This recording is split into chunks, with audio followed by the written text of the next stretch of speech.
Everyone, welcome back to my channel. I hope आप सब अच्छे होंगे और मज़े में होंगे और सर्दियों को खूब सारा एंजॉय कर रहे होंगे।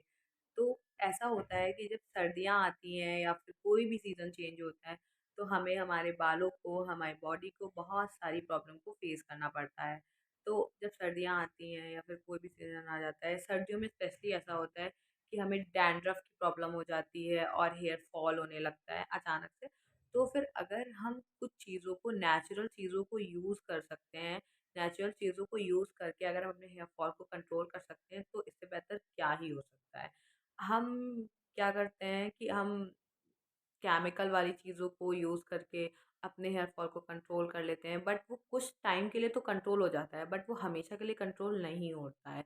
नेचुरल चीज़ों में कंट्रोल होने में या फिर नेचुरल चीज़ों को यूज़ अगर हम करते हैं, तो वो चीज़ें हमें अपना रिज़ल्ट देने में थोड़ा-सा टाइम तो लगाती हैं, बट वो रिज़ल्ट बहुत ही अच्छे होते हैं और काफ़ी टाइम तक वो हमारे साथ भी रहते हैं रिज़ल्ट्स।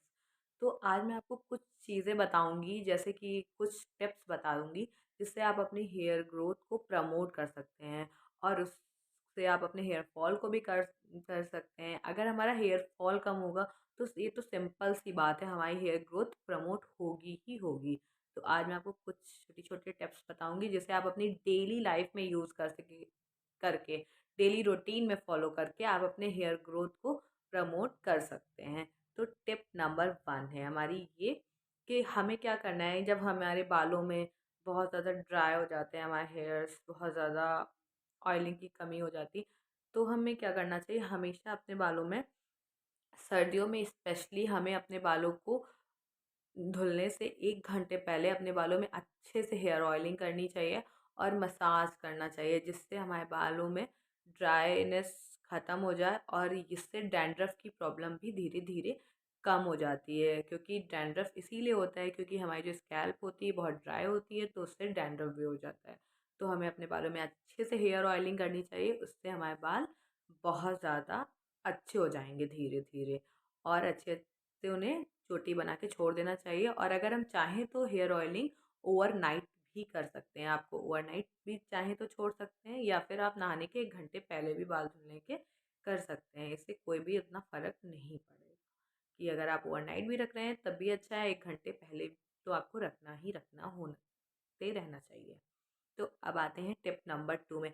अगर आपको सिवियर हेयर फॉल हो रहा है, बहुत ज़्यादा हेयर फॉल हो रहा है, तो मैं आज आपको कुछ एक बात बताने वाली हूँ जिससे आप अगर यूज़ कर रहे हैं तो आपको कन्फर्म हेयर फॉल के प्रॉब्लम से तो राहत मिलेगी ही मिलेगी।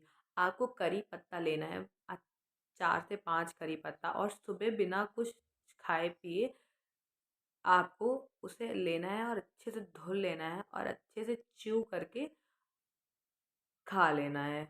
और कुछ दिन बाद आप देखते हैं आपको ये 1 वीक तक फ़ॉलो करना है। अगर आप कुछ दिन के बाद आप देखेंगे आपका हेयर फॉल धीरे-धीरे कंट्रोल हो जाएगा, बहुत कम हो जाएगा और ये आपको बहुत अच्छा रिज़ल्ट देगा, बहुत ज़्यादा अच्छा रिज़ल्ट देगा।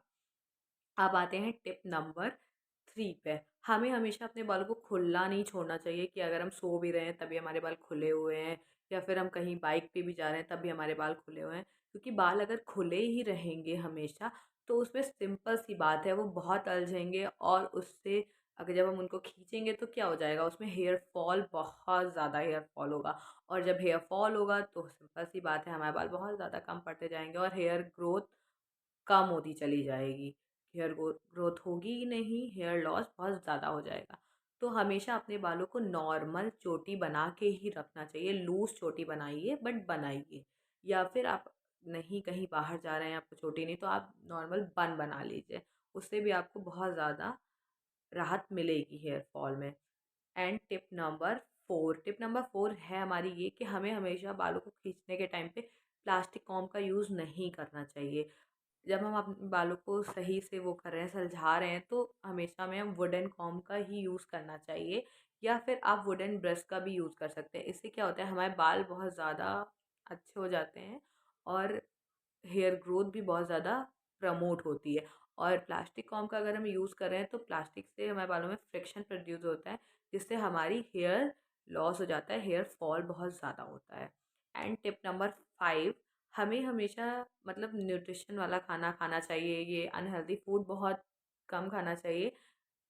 बट हर कोई खाता है, मैं भी खाती हूँ, बट थोड़ा-सा हमें कम करना चाहिए और न्यूट्रिशन वाली चीज़ें ज़्यादा खानी चाहिए। जैसे कि हरी सब्ज़ी है और बहुत ज़्यादा फ्रूट्स का भी आप वो कर सकते हैं, फ्रूट्स भी बहुत सारा खा सकते हैं। तो इससे हमारे बालों को भी बहुत ज़्यादा न्यूट्रिशन मिलता है और हमारे बाल बहुत अच्छे होते चले जाते हैं। और कभी-कभी ऐसा होता है कि टिप नंबर 6 है हमारी, कि अगर हमारी बॉडी को पानी की ज़रूरत होती है तो सिंपल सी बात है, हमारे बालों को भी पानी की ज़रूरत होती ही है। गर्मियों में क्या होता है, गर्मियों में तो हमें प्यास लगती है तो हम बहुत सारा पानी पी ही लेते हैं। बट सर्दियों में क्या होता है, हमें प्यास भी नहीं लगती और हम पानी पीते भी नहीं हैं। तो इससे भी हमारे बाल बहुत ज़्यादा ड्राई ड्राई हो जाते हैं और बहुत ज़्यादा हेयर फॉल तो हो जाता है। तो हमें पर्याप्त मात्रा में जितनी हमें ज़रूरत हो, उस हिसाब से सर्दियों में और बरसात में हर मौसम में अच्छे से पानी पीना चाहिए। एंड टिप नंबर लास्ट है हमारी, अगर हमें स्प्लिट एंड्स की प्रॉब्लम आ रही है तो सिंपल सी बात है, हमें अपने बालों को अच्छे से मंथ में एक बार तो अच्छे से हेयर ट्रिमिंग करनी ही करनी चाहिए। थोड़ा-थोड़ा सा आप अपने बालों को नीचे से कट करते रहना चाहिए, आपको घर पे ही कर लीजिए। तो इससे क्या होता है, हमारी हेयर ग्रोथ बहुत ज़्यादा प्रमोट होती है और हमारे जो स्प्लिट एंड्स होते हैं वो भी कम हो जाते हैं। वरना वो ऊपर की तरफ बढ़ते जाते हैं और हमारी हेयर ग्रोथ को भी बहुत ज़्यादा प्रॉब्लम करते हैं। और इससे हमारी हेयर जो होते हैं ग्रोथ उनकी रुक जाती है और आगे नहीं बढ़ पाती है। तो आई होप आपको ये टिप्स अच्छी लगी होंगी, और अगर अच्छी लगी हैं तो वीडियो को लाइक एंड चैनल को सब्सक्राइब कर दीजिएगा। मिलते हैं आपसे नेक्स्ट वीडियो में, तब तक के लिए बाय बाय।